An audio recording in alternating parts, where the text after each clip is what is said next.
Hi everyone! Today we are going to read a story called Sheila Rae The Brave by Kevin Henkes.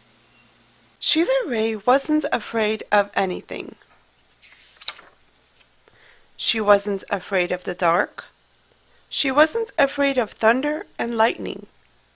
And she wasn't afraid of the big black dog at the end of the block.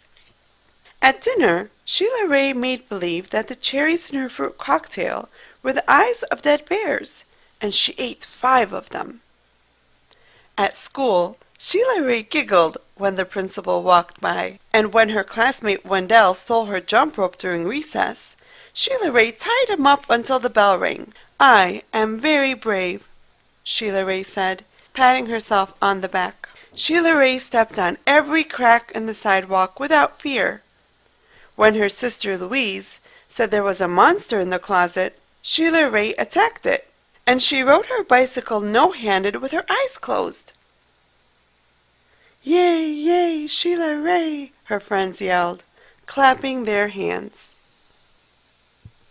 One day, Sheila Rae decided to walk home from school a new way.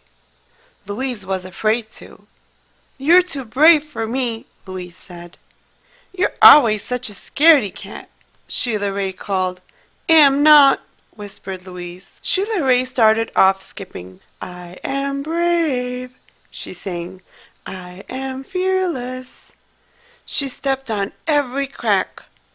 She walked backwards with her eyes closed.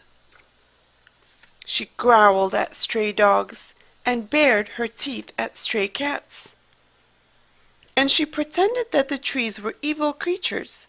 She climbed up them and broke their fingers off. Snap, snap, snap. Sheila Rae walked and walked. She turned corners. She crossed streets. It suddenly occurred to Sheila Rae that nothing looked familiar. Sheila Rae heard frightening noises. They sounded worse than thunder. She thought horrible thoughts.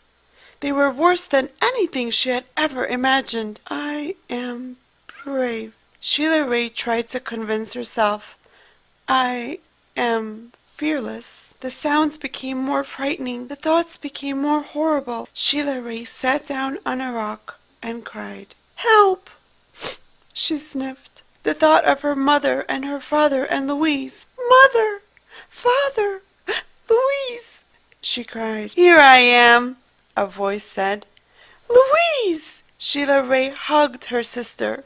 "We're lost," Sheila Rae said. "No, we're not," said Louise. "I know the way home. Follow me." Louise stepped on every crack. She walked backwards with her eyes closed. She growled at stray dogs and bared her teeth at stray cats. And she pretended that the trees were evil creatures. She jumped up and broke their fingers off. Snap, snap, snap. Sheila Rae walked quietly behind her. They walked and walked. They crossed streets. They turned corners. Soon their house could be seen between the trees. Sheila Rae grabbed Louise and dashed up the street. When they reached their own yard and the gate was closed behind them, Sheila Rae said, "Louise, you are brave. You are fearless." "We both are," said Louise, and they walked backwards into the house with their eyes closed. The end. I hope you enjoyed that book as much as I did. Happy reading! Bye-bye!